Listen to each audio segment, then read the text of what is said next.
Hola a todos, bienvenidos a nuestro próximo tema a tratar, que es sobre lo que serían las posiciones corporales. Y sin más que decir, comencemos.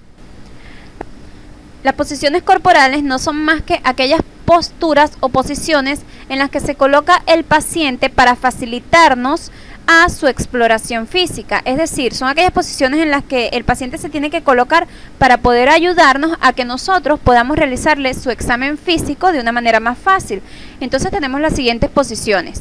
Tenemos la posición anatómica en general, la posición decúbito dorsal, decúbito ventral, decúbito lateral, posición de Sims, posición genupectoral, posición ginecológica, posición de Fowler, posición de Trendelenburg y posición de Morestin. Entonces, a continuación vamos a describir cada una de todas estas posiciones. En cuanto a la posición anatómica, acá estamos viendo a este señor que se encuentra de pie mirando hacia el frente, y todas las bibliografías nos dicen que la posición anatómica tiene las siguientes características. La persona tiene que estar con una vista al frente, con los miembros superiores a lo largo del tronco. Esto que estamos viendo acá son los miembros superiores, se encuentran a lo largo del tronco, que sería este sería el tronco, con las palmas de las manos hacia adelante, como lo podemos observar aquí en la imagen, con los miembros inferiores juntos, un poquito separados, con los pies hacia adelante. Entonces, todas estas son las características que nos describen todas las bibliografías para decirnos cómo debe ser la posición anatómica. En cuanto a la posición decúbito dorsal, esta también es llamada decúbito supino. En esta posición el paciente está acostado sobre su espalda, es decir, que el paciente se encuentra boca arriba. En esta posición el paciente se halla con los miembros inferiores extendidos, los miembros superiores también se encuentran extendidos, y se utiliza más que todo para la exploración de lo que sería el tórax, del abdomen, de las piernas y de los pies. En cuanto a la posición decúbito ventral, esta también es llamada decúbito prono. En esta posición el paciente se encuentra acostado sobre su abdomen y sobre su pecho. Esta es la posición en la que el paciente se encuentra boca abajo, sus miembros inferiores se encuentran extendidos, sus miembros superiores también se hallan extendidos y la cabeza se halla girada de modo lateral. Esta posición se utiliza más que todo para la exploración de lo que sería la espalda. En cuanto a la posición decúbito lateral, tenemos al decúbito lateral derecho y al decúbito lateral izquierdo. En esta posición el paciente se halla acostado de lado, con los miembros inferiores extendidos, los miembros superiores extendidos también paralelos al cuerpo. En cuanto al miembro superior que se halla en la parte inferior, que sería este brazo se encuentra hacia adelante y un poquito hacia afuera, como podemos verlo en la imagen, de modo que no quede prisionado con lo que sería el peso del cuerpo.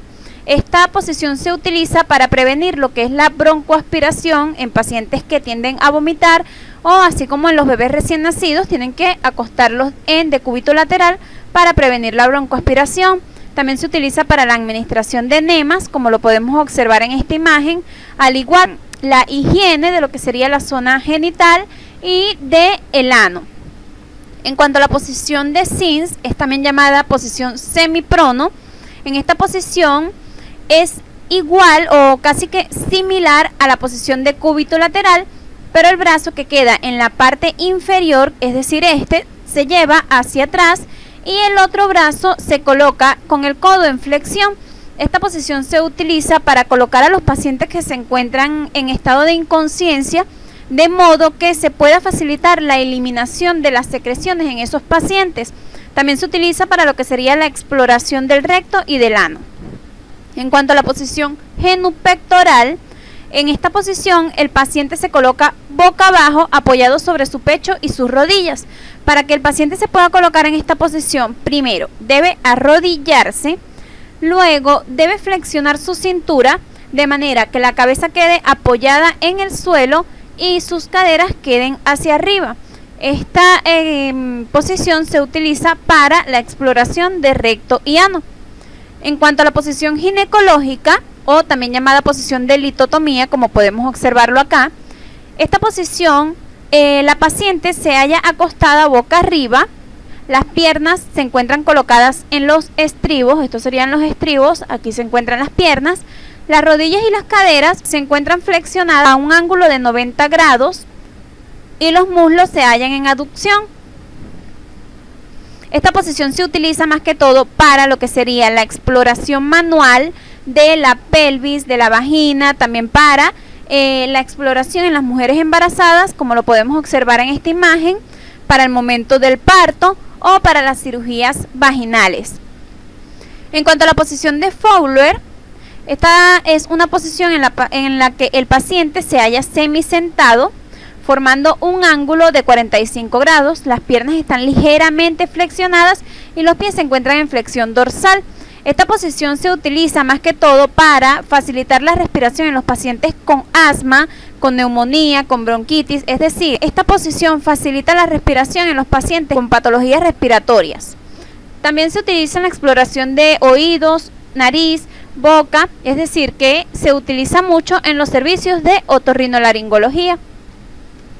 En cuanto a la posición de Trendelenburg, en esta posición el paciente se coloca como en decúbito supino, pero a diferencia de aquella posición, el plano del cuerpo está inclinado respecto al plano del suelo a unos 45 grados. En esta posición la cabeza se halla un poco más baja, mucho más baja con respecto a los pies, y se utiliza más que todo para los pacientes que se encuentran en shock hipovolémico o en pacientes con desmayo, para de esta manera salvaguardar lo que sería el riego sanguíneo del cerebro. En cuanto a la posición de Morenstein, o también llamada posición anti-Trendelenburg, en esta posición es la contraria a la anterior. En esta posición el plano del cuerpo está inclinado a unos 45 grados respecto al suelo, pero la cabeza está mucho más elevada que los pies. En esta posición se colocan a los pacientes que se encuentran con reflujo gastrointestinal, hernias de hiato y patologías respiratorias. Y bueno amigos, esto ha sido todo por nuestra clase de posiciones corporales. Nos vemos en el próximo tema.